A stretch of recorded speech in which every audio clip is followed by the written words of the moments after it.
Hello all.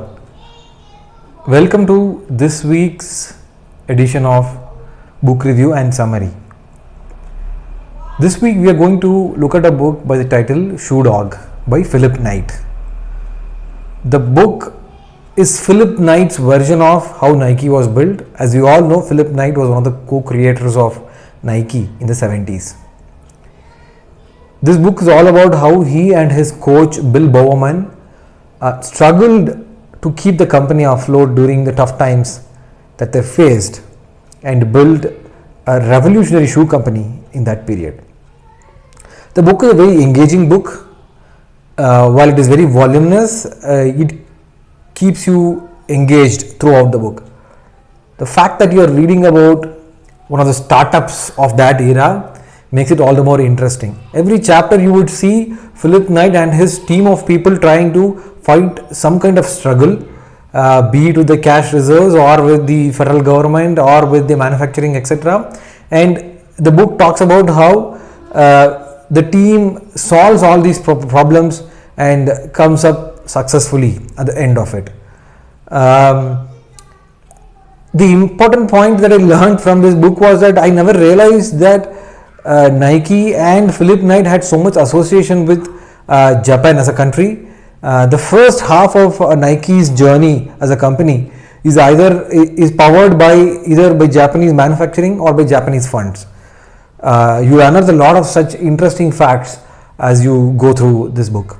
Now, getting into the summary as is, the book starts off with describing the personality of Philip Knight.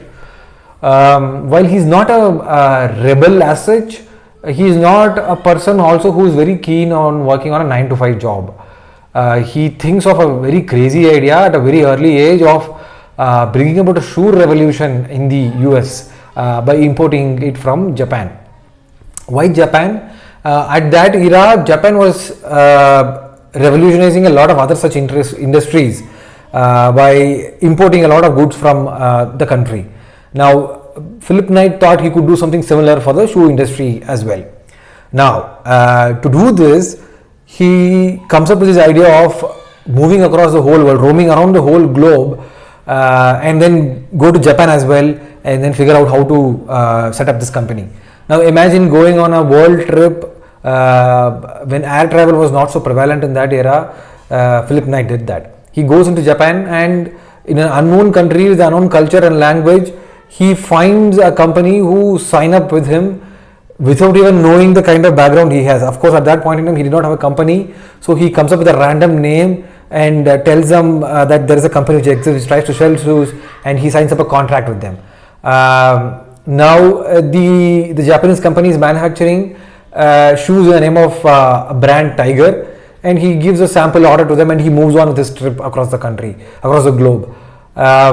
He goes to Southeast Asia, he goes to India, he goes to Europe, he goes into Africa, and finally he finishes his trip, comes back to America, and he starts his company with meager funds from his father. He borrows the money from his father, and he starts his company, and the sample orders come in. While he's not a great salesperson as such, he's an introvert, he's a very shy person, so he hires a few people who can help him out sell the shoes. They also do a decent job. They try to sell a few shoes, but the issue that they face is they're not able to generate a lot of profit as is, right? Which means they have to go back to the bank with which they bank to get a new line of credit. They take loans from the bank, so they take a loan, buy inventory, sell the product, and somehow because of this, the scale of the company increases, but there's not a lot of cash reserve that they could garner throughout this. Now, because of this, if you see throughout the book, Phil Knight is forced to take loans either from the bank or from someone else or the other to ensure that the company is always afloat. They also face a lot of competition from existing distributors who are distributing the brand Tiger from this Japanese company across other parts of the US, and the Japanese company also wants to expand very fast, so they sign up with a lot of other distributors also in addition to Philip Knight. Now, this worries Philip Knight, and he doesn't know what to do, so he thinks about moving to other manufacturing bases also, which he does. In the midst of all of this, Bill Bowerman also tries to innovate the kind of shoes that he wants to make his athletes, who he is coaching, to wear, hence help them win the Olympics. So he comes up with a lot of innovations, and he keeps talking to Philip Knight. So they agree on a final version of a shoe, and they try to manufacture it in another place other than Japan. And this gets known to the Japanese firm, and they try to sue his company. In addition to the cash problem, now he has to face a lawsuit within a very short span after starting his own company. Now somehow he manages to fight that lawsuit, and he wins the lawsuit as well, and he tries to move on in this battle.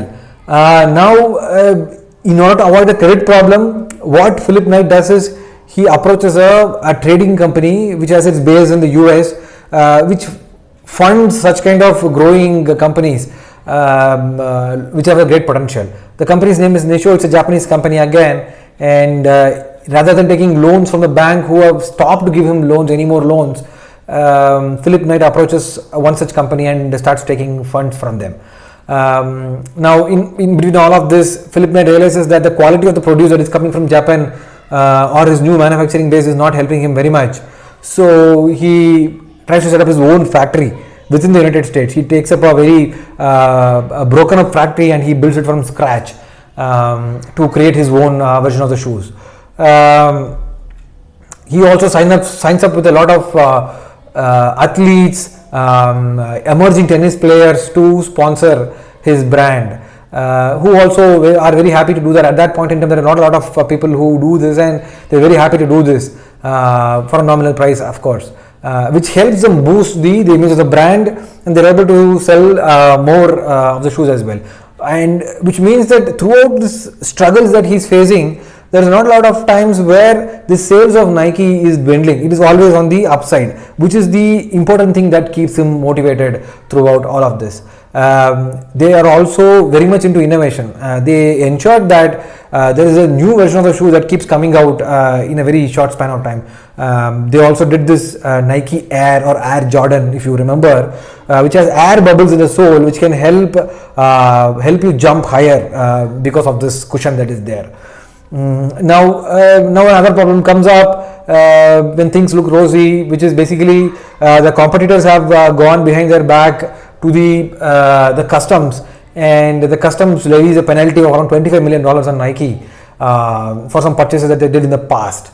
Now there is also another issue of FBI coming into picture because of some kind of alleged fraudulent practices that were there in the banking, and the bank with which they work with also freezes their accounts, which means that they're running short of funds. They're not able to pay Nissho, they're not able to pay the bank. Now the FBI is around them, and the customs is asking for the $25 million penalty. A lot of problems that comes up suddenly out of nowhere. Somehow Philip Knight is able to salvage all these problems. Nissho comes to the rescue by giving them additional line of credit. They fight with the bank. Similarly, he negotiates with the customs and brings down the penalty significantly, and the FBI thing goes away naturally. Now you might think that all problems are over. Now it is all growth paths for Nike. Actually, that does not happen. The Japanese yen starts to go haywire against the US dollar. The Japanese labor cost is also acting very, very poor, which means that he has to think of moving his manufacturing base from Japan to somewhere else. He goes into Thailand, he sets up a base there, then slowly he moves into China as well, and China becomes one of the biggest manufacturing bases in the current days and times. And in all of this, amidst all of this struggle and fight that Philip Knight has to do with his competitors, with his manufacturers, with his other stakeholders, etc., how did he manage his personal life? His wife and 2 children stay with him throughout all this struggle he's going through, and Philip Knight ensures that he does not transition the struggle from his professional life to his personal. At some point, fed up of all his debt and the issues that he's facing with the loans that he has to pay back, they decide to go public. Now that is also not a very easy decision. Of course, they realize that going public means answering to a lot of stakeholders, and the kind of profit and revenues that they are making, they knew that it was going to be very, very difficult to go public. But after a lot of discussion and thoughts, they go public, and a lot of people who have helped grow Nike as a company benefit because of this, and they make a fortune out of it. But throughout the years, because of its significant presence in Asia, like we have discussed in Taiwan, China and Japan, there is this controversy that emanated that Nike was using Asia as a sweatshop and child labor issues, etc. and all of that. Phil Knight discusses about it, and he says that people don't realize the kind of improvement that you have brought about in these factories. Before Nike and after Nike, there is a significant sea change that has happened in the state of the factories that were there, and nobody talks about it, and they just want to bring this problem in limelight, given that Nike was very famous. If you all know that Nike started off as a small company named Blue Ribbon Sports with a very meager investment. It was rechristened to Nike at some point after the Greek goddess of victory, and today it is valued somewhere around $30 billion. It has expanded its portfolio from a simple imported shoe in the name of Tiger to apparel, sportswear and equipment and whatnot. Now it's a significant transition from a local simple company to a global conglomerate spanning across a wide variety of countries and employing close to around 70,000 people. Now, what are the significant takeaways from this book? At a point when startups were not a thing and not a lot of venture capitalists were ready to invest money into something called as a startup, the audacity to go to some unknown part of the world with unknown culture and language and set up a complete enterprise from scratch is something unimaginable. And every other time Phil Knight faces an issue in terms of cash shortage, or his competitors fight, or with the manufacturing issues from his manufacturers, etc., he would have very well easily stopped all of this and gone back to a 9-to-5 job. In fact, if you know, he's a very good accountant. He worked in a few accounting firms as well. So it would have been very, very easy for him to get into some kind of an accounting role, but he did not do that. He pursued what was his dream, and finally he succeeded.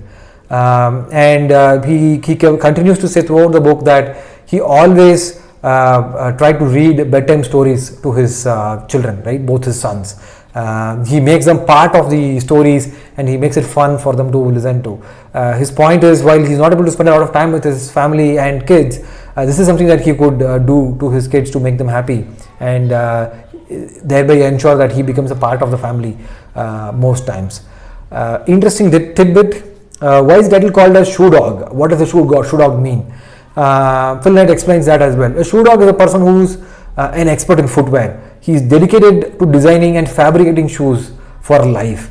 Bill Bowerman, who is his coach, is one such shoe dog. You get to see a lot of other shoe dogs throughout the book as well, described as well.